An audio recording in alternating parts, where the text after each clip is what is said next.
came in a syringe, it wouldn't be this good a high. So that's how you do it. And then you do it twice a day. And you don't eat in between the two. You might give yourself one protein shake with half the normal dose of water that you'd use in between. But you're not really refueling your water. And you're doing that right up until the day you actually get on the scale. Although I did learn a new one the other day, if you really must know, for those that are trying to either A, kill yourself, or B, cut weight. Because we're addicts and that's what we do. Apparently rubbing alcohol in a bathtub of hot water, like burning, scalding hot water with Epsom salt will open up all your pores for about an hour and get about 3 pounds of water out of you. Ooh. Yeah, I didn't know about that one. I wish I had known, because trust me when I say this, when I was training, the lowest I ever got from training was 198, 197, somewhere in that range. Mm-hmm. So the final cut to 185 happened over the course of 48 hours. It was about 10 pounds in 48 hours. And I don't remember driving to Las Vegas for the weigh-ins. I don't.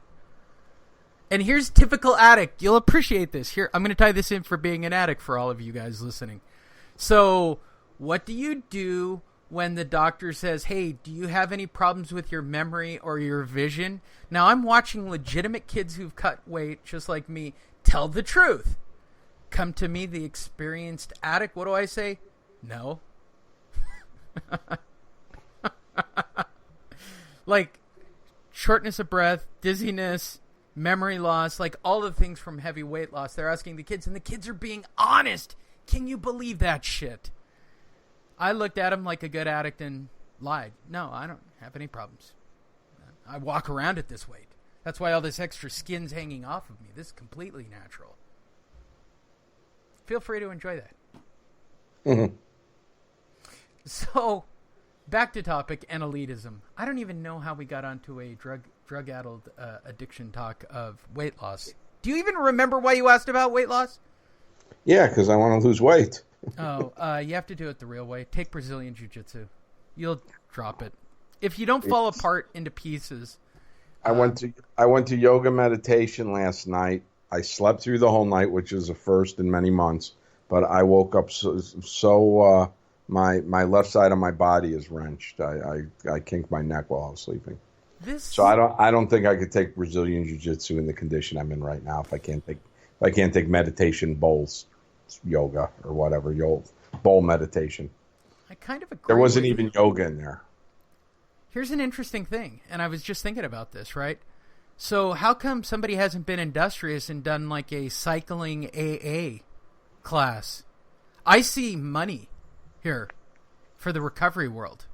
Yeah, that is. Now, mind you, 90% of the people who get sober are smoking and out of shape and fat and usually a mess. Not here. Really? Not here, because they get right into hiking and they realize that they can't do both, and they get higher off of hiking than cigarettes. I don't believe that. Yeah. You're talking about a town where 1 out of 3 people has a tattoo on their body. All right, 1 out of 2. Yeah, there you go. Okay. I was trying to be kind. I had mine lasered off. I don't want to be identified. I don't know what it is about Arizona. Wow, this show is all over the place today. We did not cover a single topic. We had elitism there for about 5 minutes. Right. Which segued into dropping weight as a drug addiction.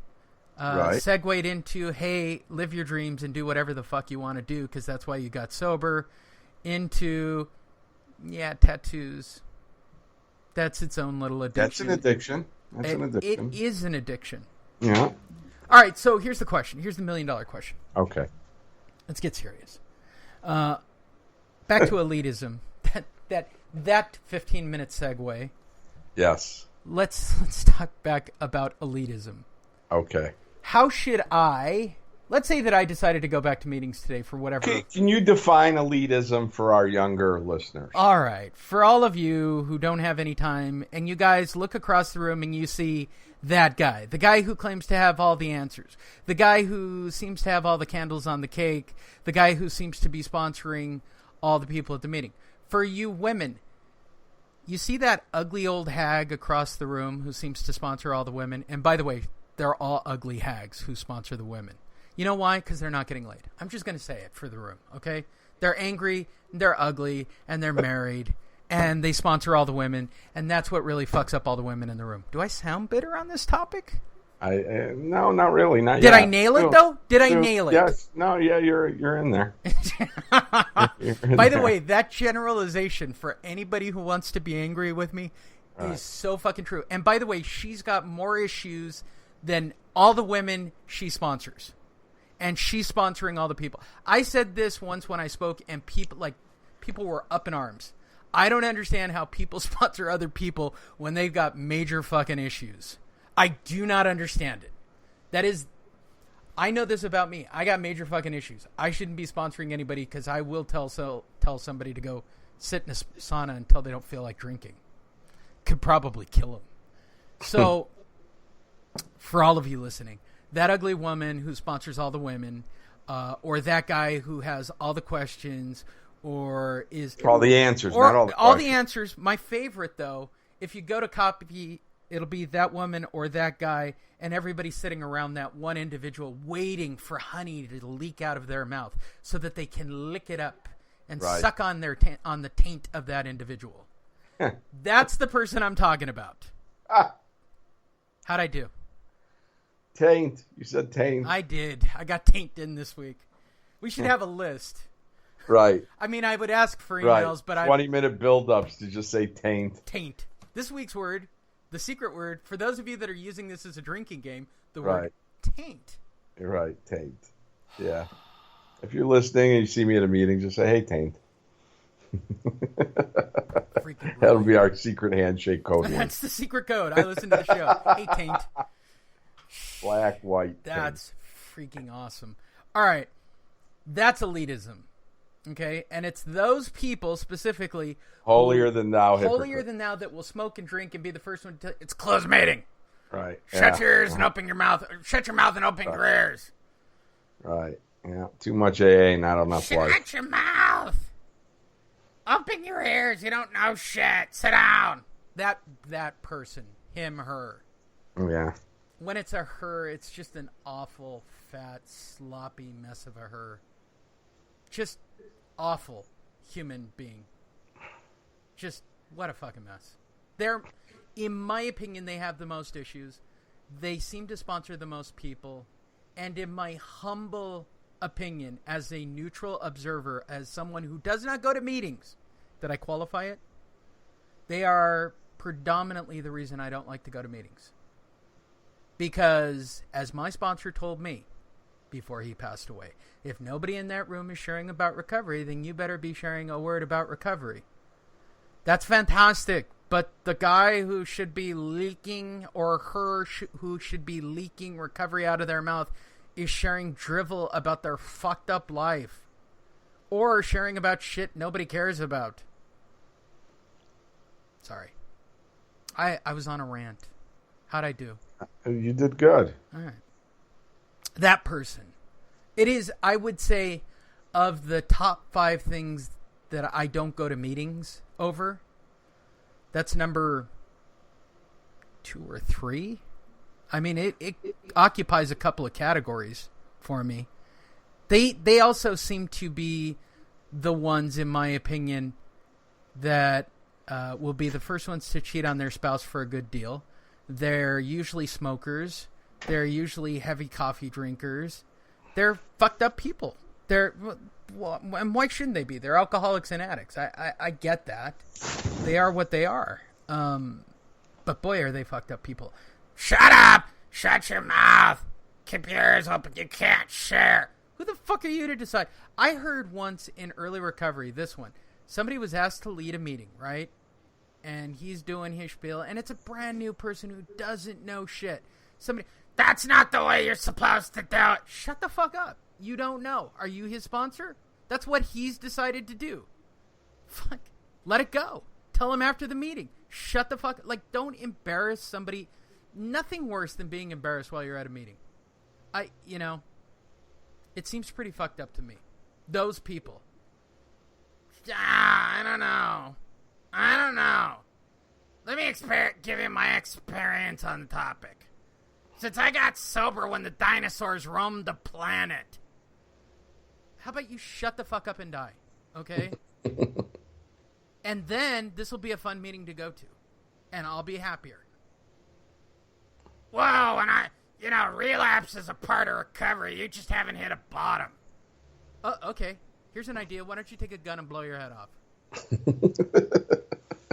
Fuck, I hate you. Fuck, I hate you. You fuck, I hate you. Fuck, period, I hate you. Go fuck yourself in the neck. And by the way, if you're new and you hear that, that's exactly how you should be thinking. Fuck them, stay sober. You can be them later on. You can be me. Right. You can get your own podcast and sit back and go, yeah, I wanted to be sober long enough just so I could say, fuck you, I stayed sober and you're all a bunch of assholes. Yeah. I have a Mickey Mouse meme of that, giving it to all the people that said I couldn't stay sober this long. You're going to go out. There was that guy. Or die. I'm gonna I like the guy said you're going to go out and die. I'm not going to break anonymity on the individual. True story. Guy who ran one of the bigger meetings on a Thursday night, long hair, would hit on all the women, that kind of guy.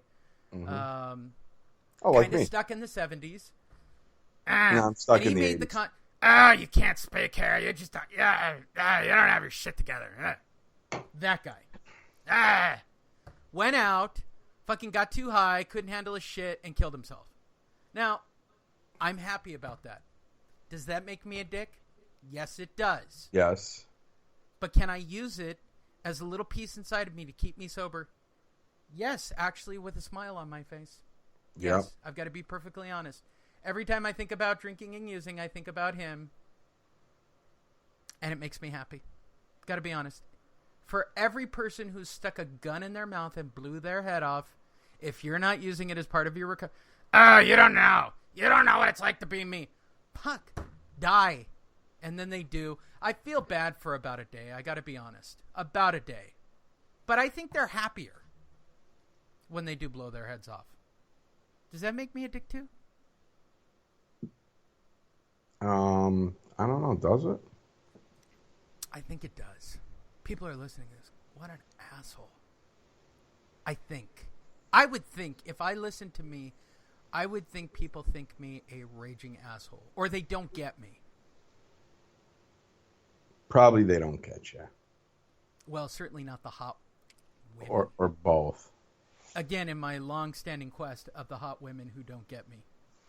Yeah. Because there are no smart hot women in recovery. Oh, today's only Wednesday, huh? Yeah. It means, which brings us to my favorite part of the show that everybody's listening for. Gee, Ian, what happened at the meeting after you basically aired your dirty laundry in a public forum like a podcast? Well, actually, nothing happened at the meeting. But the night before the meeting, there was a gathering of one of the individuals was celebrating an anniversary, and maybe you should recap for those that didn't listen to last week's show. They should. I just had an issue with a business meeting. Getting blamed for things that the group didn't do. Not being instructed about cleaning up and changing rents, and somebody basically turning a great meeting that's in a great place into wanting to turn it just like into a meeting hall. So, and operating it as such, and, now can't give away big books, can't do this, can't do that, and, nothing to H&I, nothing to area, nothing to, to key tags and things like that. So I was a little taken back by it. And, to be honest with you, what it's really going to come down to is about $60, $70 a month. So, I mean, it's not worth blowing $1 million gasket to me. But anyway, one of the, henchmen, followers, flock, congregation, one of the, somebody that this guy knew walked up to me and he said, you've got a lot of balls being here after what you said. Okay, so he did listen to the podcast. So he did listen to the podcast. Oh, so exciting.